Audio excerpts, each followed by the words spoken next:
my little party animals. Hiphiprenee here today with a brand new series called Renee Has No Idea How to Use Terrain Tools. I know, the name needs some work. I'm kidding. So this is actually part of hiphiprebuilds, and this is the first house for hiphiprebuilds that we are building in Newcrest. This is a really fun house. I was super excited to build this one. I got some major inspiration for this particular build from two different places. The first place that I got my inspiration from was from GrumpyLynnSims. She did this absolutely amazing, and when I say amazing, I mean amazing, house called Strangerville Outlook. It is, to this day, one of my favorite builds from any simmer ever. I think I've watched her video for it like 900 times. I can't say it's not 900. She doesn't even have 900 views on the video. I'm sorry. That was a huge lie. But I have watched it quite a lot, and I think it's an absolutely incredible build. I was so impressed when I first saw it. I am impressed every single time I have watched it since.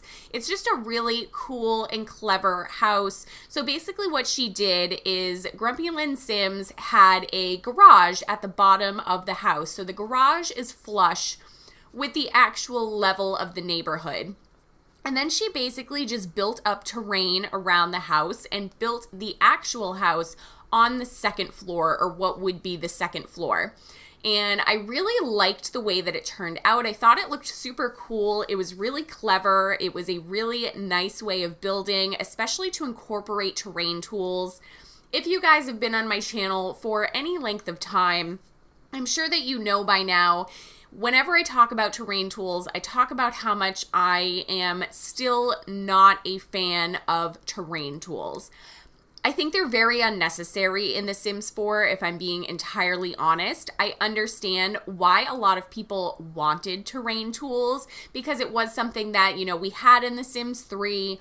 And I feel like there's quite a few people out there that cannot separate that The Sims 3 and The Sims 4, while they are in the same, gaming family, they are both The Sims, they are essentially two separate games.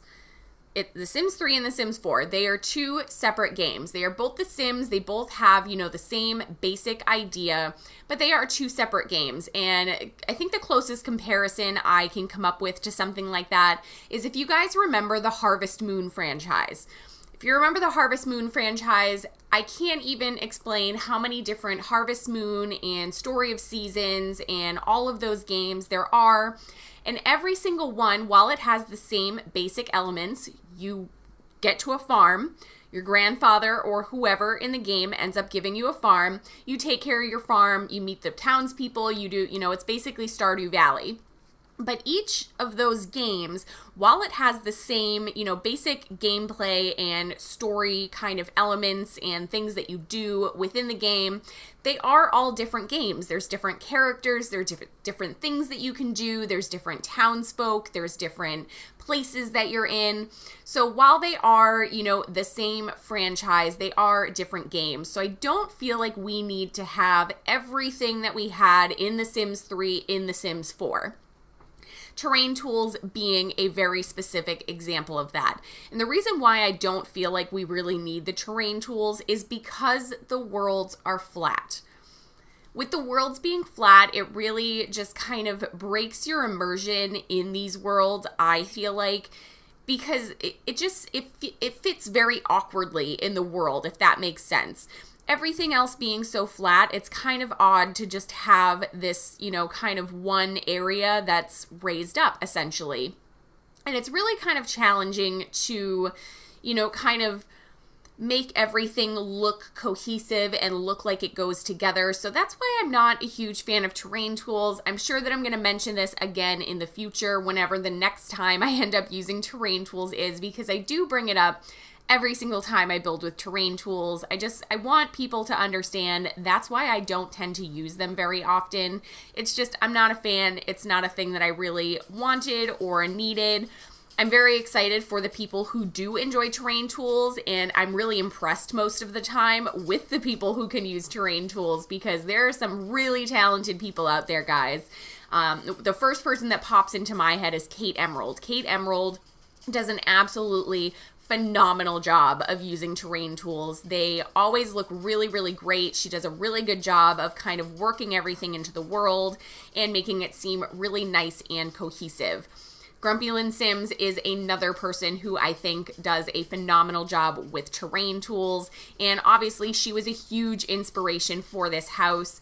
I will be linking GrumpyLynnSims' Strangerville Outlook house down in the description box below. So when you finish up here, you can go take a look over at her build. It's absolutely incredible, guys. She did a really, really wonderful job. But of course, I wanted to take inspiration from that. I did not want to copy her directly.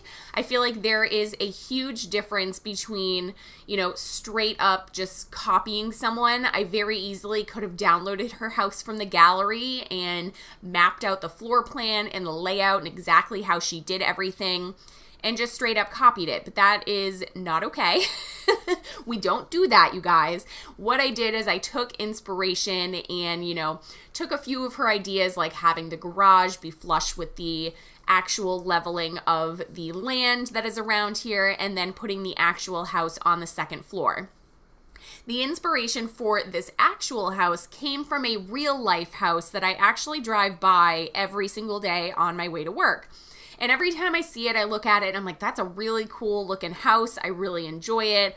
I should build that in The Sims. But I've been a little weary of using terrain tools to the extent that I use them in this build. And finally, I was like, you know what? I really need to just sit down and play with them. And if it comes out nice, it comes out nice. If it doesn't come out nice, then I just won't post it to my channel.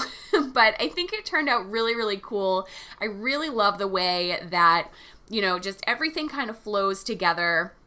And I think it's a really cool looking house, guys. I don't know if you agree with me. Let me know in the comments down below. I would love to hear your thoughts on this particular style of build and terrain tools in general. Let me know how you guys feel about terrain tools. Do you enjoy using them?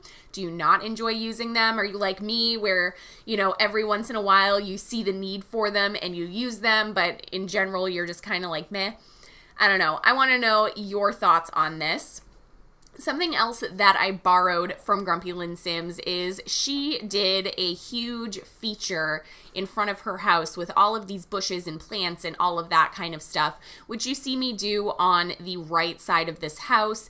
And I really did it. I'm not sure if this is why GrumpyLynnSims did it, but I did it because there was just like this weird wonky little bit that I couldn't quite get to line up or to smooth out properly. So I ended up just putting in a ton of bushes and flowers to kind of cover up just the weirdness that was happening.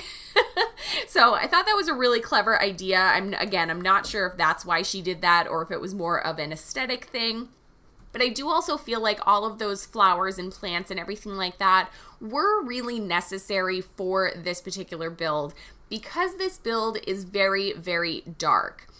Normally, I'm sure, again, if you have been on my channel for a while, if you haven't and you're new here, hello, welcome. Make sure you hit that subscribe button. Make sure you like this video. But I'm sure that you've noticed, hopefully by now, that I tend to do lighter, brighter kind of builds. I really like using just nice, fun, light colors. Keep it really nice and interesting. Pastels are a huge thing of mine. I really enjoy them. Blue Suburbans. I love me a good blue Suburban. So again, it's been like breaking out of the box month over on my channel here. And I figured just the style of this house and the actual physical inspiration for this house is a very dark house, and I did want to keep it that way. Now, this house is for hiphiprebuilds. If you have never seen an episode of hiphiprebuilds, essentially what I am doing is I am going through and rebuilding every single lot in The Sims 4, and I am putting in specific households into these lots as well, because I do eventually want to be able to play in that save file. So obviously, if I don't put families in the houses, it's going to be real boring. I'm not going to have anyone for my poor little Sims to be talking to or anything like that. So I had gone into the hiphiprebuilds hashtag, which is something that you can upload your Sim families to if you want me to build them a house and put them into my save file. I would love for you to do that. And there's quite a few families in there, but a lot of them are, like I said, families. So there's, little kids, there's toddlers, there's teenagers, and all of these families just seem so sweet and happy and fun and just nice and light and outgoing. And this house didn't say that to me. This house really felt like more of a dark, almost kind of foreboding family. So what I did is I actually went in and created my own family for this house. There are a few houses in Rebuilds that will have families that I have created, but most of them I'm hoping for families to come in through that hashtag from the community. I think it would be way more fun and obviously more diverse for me because I do tend to create, very similar Sims. I think it'll be more diverse if I kind of, let people from the Sims community help me out with this and create some families for me. I've already gotten some really, really great ones. So make sure if you want to include your family, you tag them in the gallery with hiphiprebuilds. I do check that hashtag every once in a while whenever I go to build a house for this series. But again, I did create my own family, and I created a mother, a father, and a teenage daughter. And what I was going for with this family, because again, the house was so dark and it felt, kind of sterile almost, I ended up doing a criminal family. So the father in this family is well on his way to running his criminal empire. And he is just, the type of person that wants to make a ton of money by stealing it from other poor Sims who, just can't help themselves. Maybe he's a scammer. I kind of thought maybe he was like a low-level guy in the mob right now and he's working his way up the ranks. So I did go off of that idea, especially for his wife. If you guys remember the TV show, I don't know if this is still on or not. It's probably not. But there was a TV show on, I think, VH1, and it was called Mob Wives. And they literally just followed around the wives of mob people. I don't know how this was like legal or they didn't get arrested constantly because they were just like always talking of I think most of their husbands had already been arrested or were currently incarcerated. I don't really know. I don't know how this got onto TV, but these women in these mob shows are interesting. There is a lot of makeup. There's a lot of really big hair. There is a decent amount of plastic surgery going on. They're very, they're scary for one thing. I don't think that I would ever want to anger any of them. So I'm sorry. Please don't be offended by this video if any mob wives happen to be watching this. I like you. Please don't hurt me. I don't want anyone coming up to me and breaking my legs or anything. Please don't. But these women are, again, very interesting. So I created the mother for this family. And she is very put together, but not really in a classy kind of way. It's more of, her hair is really big and teased. She has a ton of makeup on and the makeup really kind of ages her a lot. She has some very large assets that were very, very clearly plastic surgery and not her natural assets. So she's an interesting lady. And then their teenage daughter is not quite walking in the footsteps of her father. She kind of feels like, she is this little mini celebrity because her dad is this, kind of semi-famous criminal and she wants to be an actress and her clothing is very revealing for a teenager. I'm sure that if I had dressed that way when I was younger, I don't think my parents would have let me leave the house. Her makeup is very much overdone like her mother's. It ages her a lot. She does not look like a teenager. So that's really kind of the idea I was going for behind this house. So now that we are actually into the house, we start off with the garage down here. And I did want to make sure that I got a laundry room in here. There was a ton of space in the garage, so it really felt appropriate to get a laundry room in there. So I did manage to do that. And then this room over on the side over here is kind of like Dad's little criminal area. So this is where all of his stolen stuff is. You see the stolen ATM here. There's a stolen Xbox kind of thing over in the corner. He has his listening device. He has all of these briefcases and just random things kind of lying around that, maybe he has stolen, or maybe it's his criminal kit, his lock-picking kit or something. And he just kind of has all of this stuff in here. And this is, when he's working from home doing his recon to figure out what he's going to steal next. This is really where he's working from. So I thought that was kind of funny. And I did end up putting all of these like do not enter signs around the door, maybe trying to keep the wife and the daughter out of that particular room. So, I don't know, that room was really, really fun to do. The garage itself, after I had put all of those things in, I had really wished that I made the garage bigger. You probably can't fit a car in there, but, it ends up working. Maybe from the exterior, that's why they have that garage there, so it doesn't look like there's, some big, crazy criminal empire happening in this house. But then we move upstairs, and the house itself is very black and white. It really did feel more modern than suburban, and with modern builds, I really do like doing, first off, a darker color palette. I feel like that really makes sense for modern style builds, unless you're going the polar opposite and you do very white, very sterile. And then usually just like a little pop of color here and there. There's not really too much color until you get into the teenager's bedroom. That's where the color really starts to come in. But I really love the way that this kitchen turned out. I'm not a huge fan of open floor plans. I'm sure, again, if you've been on my channel for any length of time, you're probably aware by now that open floor plans, modern houses, that kind of thing are really not the style that I typically build in. So this is, again, another breaking out of the box kind of situation here. But I did go very black and white for the main living space, and I did go open concept for the main living space. I feel like it just made sense to do it that way. It really felt, I wanted it to be, these people are trying to show off. They are, they have all of this money. Nobody really knows where it comes from. And they just want everybody to see like, hey, I have all of these nice things and you don't. They're very like snobby kind of people. The wife, actually, one of her traits is snobby, materialistic, and I think hot-headed is her other trait, which again, if you've watched that show Mob Wives, you will totally understand where I was going with that particular woman. I did end up doing the dining room over towards the teenager's bedroom, so it is over on the left side of the kitchen. I wasn't really sure what I wanted to do with the layout after I had finished the kitchen. There were a few spots that I could have put the living room, a few spots that I could have done the dining room, but eventually I did decide to do the living room kind of, just behind where the kitchen is, and do the dining room next to it. I like the layout. I think it looks pretty cool. Let me know in the comments down below if you guys would have done it differently. Picking the furniture for this, however, was a challenge. I really didn't know what I wanted to do here.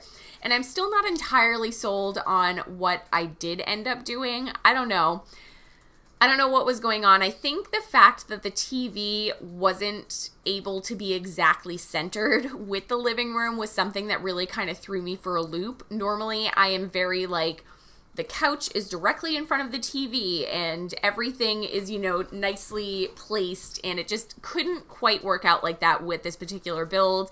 I mean, I think it looks okay, but the living room section of this house, I will admit, is not my favorite. And that's okay. Sometimes there are going to be things that, as simmers, we don't quite know what we want to do. We don't know how we want to do it. And maybe there's just, we don't have the items that we were thinking of wanting to use. It happens. It's one of those things. I did not go crazy with the two bathrooms. Both of the bathrooms are very small in comparison to a lot of bathrooms that I will do in my houses. Typically, especially the master bathroom, I tend to make pretty large so I can get, a nice jacuzzi tub or a nice bathtub in there. Both of these bathrooms are very small. I want to say both of them are 2x4.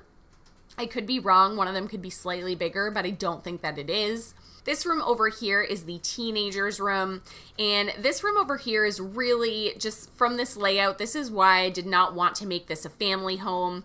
It really felt odd to me to have a bedroom directly next to the doorway. That would end up being a child's bedroom. That does not seem safe to me. I don't think that I want my kid completely across the house. I want to be able to be near their bedroom so that way, if they need me or, something happens or anything like that, I can, just walk out my door and walk into their bedroom and not have to walk clear across the house because they could very well get outside and run into the street from this bedroom super quickly and super easily. So it did make more sense to have this be a teenager's bedroom. And I did bring in just a little hint of color in this room with the blue ombre curtains. And then with the desk, we did use a few just little tiny blue items, but I did not go overboard in here. I wanted to make sure that this was usable. I did test most of this build. Did not test all of this build. I will say that the criminal room downstairs in the basement, the camera that is in the corner of the room does not allow your sim to go into that room. So if you do download this house and you want to actually be able to use it or be able to use that specific room, you do have to remove that item. I wanted it in there, I left it in there, but unfortunately it does not allow your sims to actually open the door to be able to get into that room. Everything else, however, seemed to work fine, so I'm not super concerned about it. If one thing out of 100 things does not work, that's okay. Things happen, and it was more of an aesthetic choice rather than you actually need that item anyway. I don't think that camera is really functional unless you're in the acting career anyway, so again, I don't think it's a huge deal. It is what it is. These little magazine kind of things that I stuck on the wall, I kind of assumed that these were maybe newspaper write-ups about the crimes the father had committed. And the mom was just so proud of him, she couldn't help but to hang them on her bedroom wall. I don't know, that's the idea that I was going for with that. I thought it was really funny. So we are going to be moving into the screenshots. Thank you guys so much for joining me today. I really appreciate it.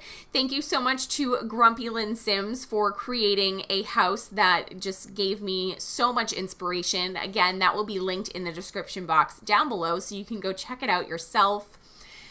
If you guys enjoyed this video, please give it a thumbs up down below. If you're new here or you're not new here and you're not subscribed yet, make sure you hit that subscribe button and hit that little bell so you get notifications every single time I post a new video. And I will be back with you guys on Friday with my Friday favorites. Thank you so much. See you next time. Bye.